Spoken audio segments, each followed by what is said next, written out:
Alright now, what's up mga idol? So, bali ito mga idol, may nag-comments po dito sa ating YouTube mga idol.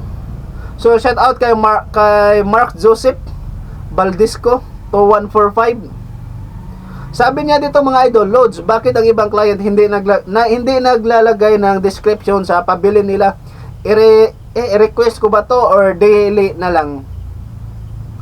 So, siya po ay Tagalog mga idol, no? So, siyempre magtagalog din tayo mga idol, baka taga ibang lugar mga idol at hindi makaintindi ng Bisaya. So ngayon magtagalog tayo mga idol para sa kanya mga idol.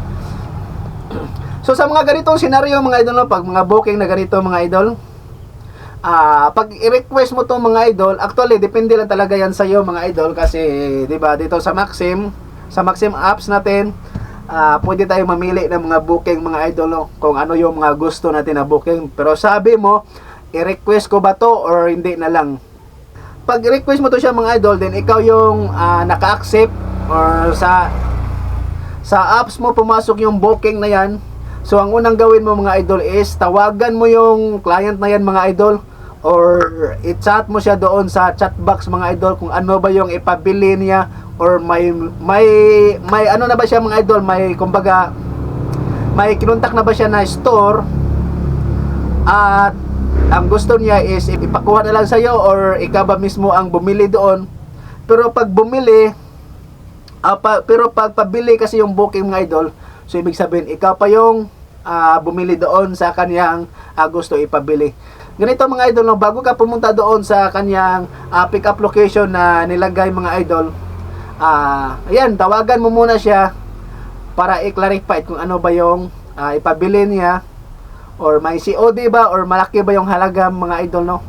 Yun ang importante mga idol, tanungin mo kung magkano ba yung COD, kasi pag medyo malaki na po yung COD mga idol, ay wag nyo na ituloy yan mga idol, kasi sakit ng ulo yan mga idol pag mga malaking COD.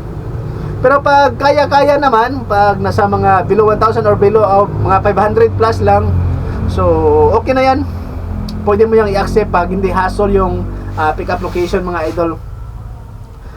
Pwede mo yan i-accept. So ikaw na po yung bahala dyan mga idol, basta tawagan mo siya muna, i-confirm mo muna pag ano yung mga ipabili niya, kasi sabi mo walang nilagay na description. So ibig sabihin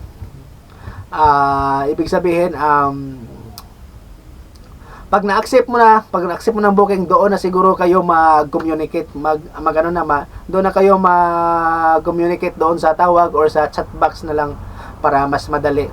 So ano lang, no? So dahil salamat sa mga comments mga idol. So shout out kay Mark Joseph Baldisco. So shout out kay ni Model. So amping sa imong pagbiyahe idol. Alright, so God bless.